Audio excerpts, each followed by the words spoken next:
Here on the OCU Athletics Update, we're talking to Delaware Resource Group Superstar Athlete of the Week, Lyndsey Speer, junior defender from Stillwater, Oklahoma, who plays a significant role for the Stars. And last time out, you had a career best performance, 2 goals and an assist. What went into that day for you? A lot went into that night. A lot of it beforehand is practice leading up to the day of the game. Just coming out with a good attitude, a determined attitude, and making sure that you give 100% at practice. But for the day of the game, it definitely was a career best. And going into it, just knowing that it was a team we were expecting to have an advantage over, and so not being satisfied with an easy result, but pursuing it, and as Nate would say, punch him in the mouth early and just keep your foot on the gas pedal. So. You were teammates with your sister here at OCU. What was that experience like playing with her on the collegiate level, and how long had you guys been playing together? I am so grateful that I got to play with my older sister.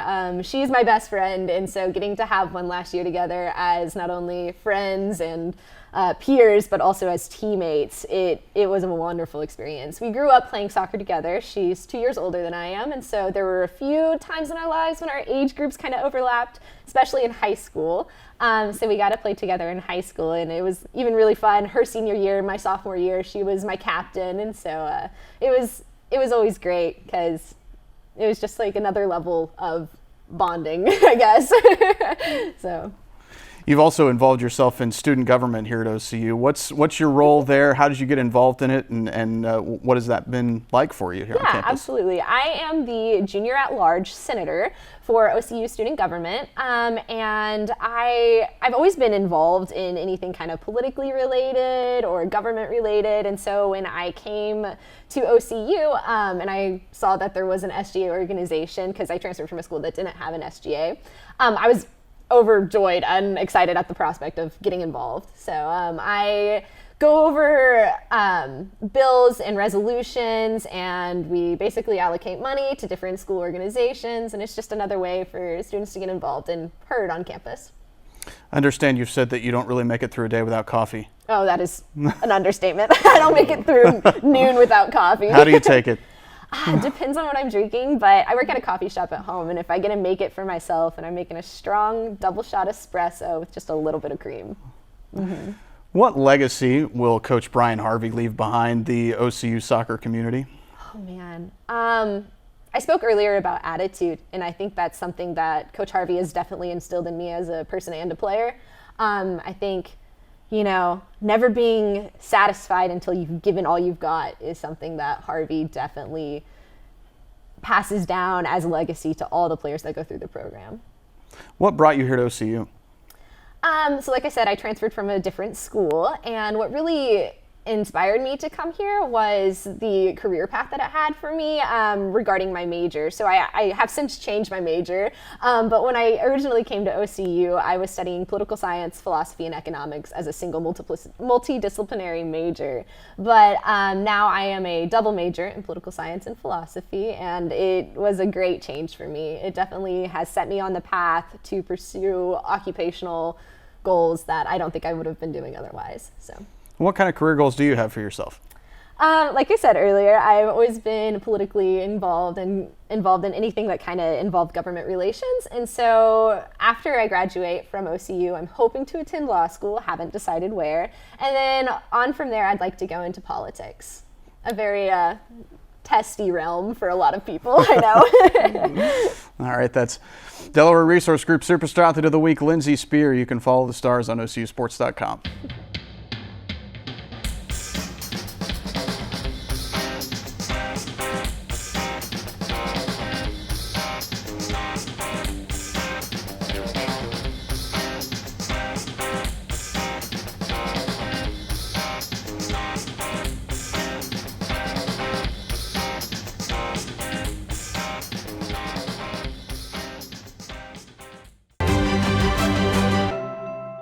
What I've learned the most from golf is to have integrity in everything you say and do. One of the biggest lessons of that sports impacts my daily life is discipline. Be a champion of character, it just means to realize first that you're a part of something that's bigger than yourself. Being a part of NAIA is something that I'm going to keep with me forever because it's not only made me a better athlete, but it's made me a better person. The NAIA really just cares about their student athletes and just the experience in general at the school, and I think that's really important. The NAIA stands for, has great core values. One that's most important to me is servant leadership. Being able to serve your community is a huge reason why I chose the NAIA. I am a champion of character. I am a champion of character. I am a champion of character. I am a champion of character. I am a champion of character. Here on the OCU Athletics Update, we're talking to rowing coach Hadzo Habibovic. Stars coming off a good performance and ahead of the Oklahoma Regatta this past weekend. And Coach, the Stars took both trophies that were handed out at the event. Let's start with the Norick Cup first. Tell us about that event, and that was the 4th win in a row in that event for OCU.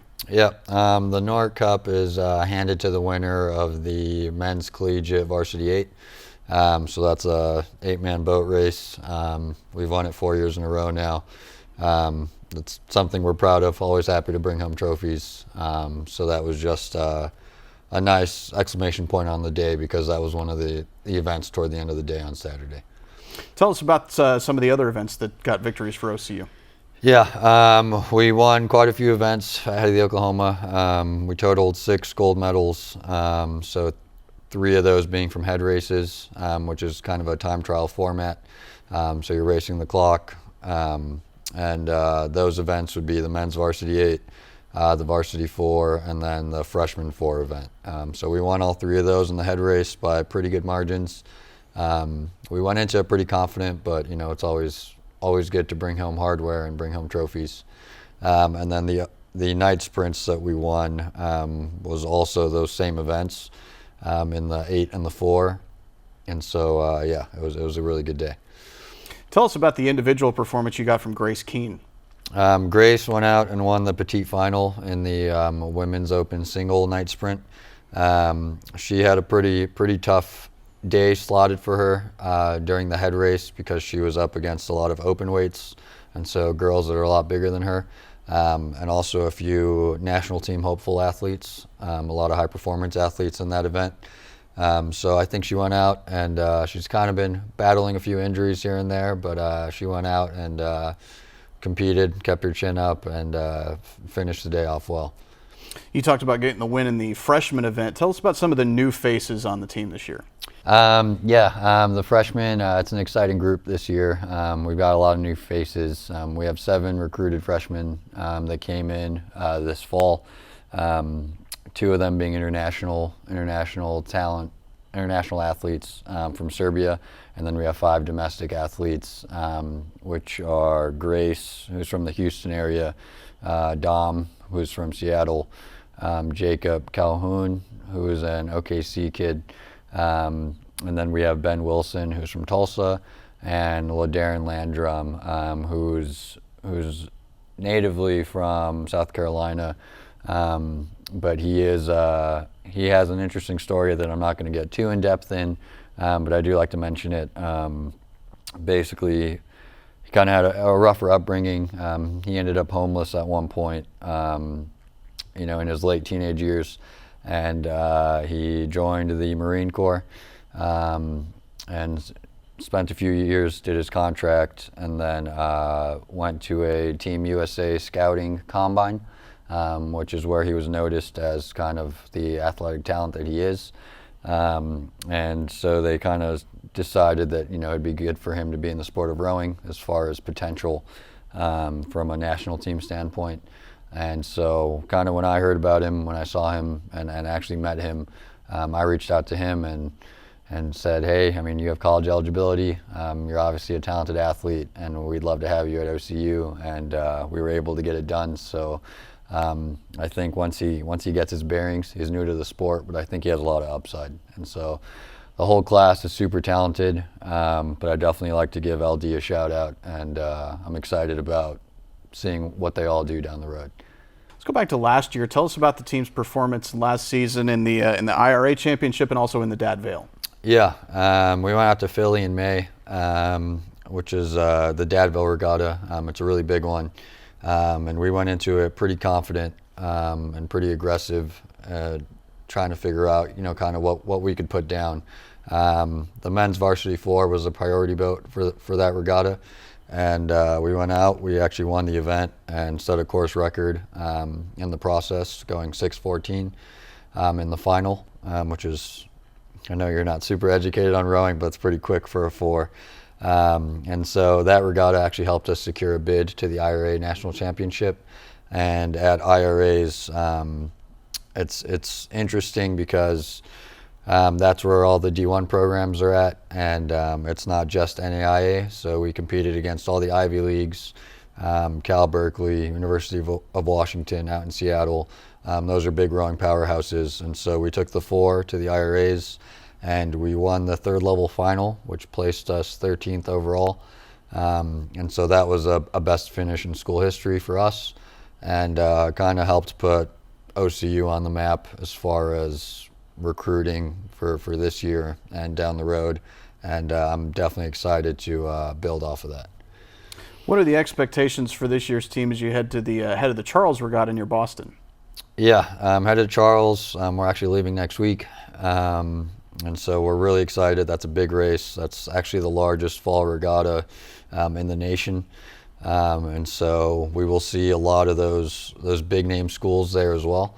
And so we're taking the men's varsity 4, and the event has 41 entries in it, and so we're excited to see how we do. This is going to be our first year taking a men's 4 to the regatta, but I'm hoping we kind of keep building off the success we had at Dadville and at IRAs and take it into Charles.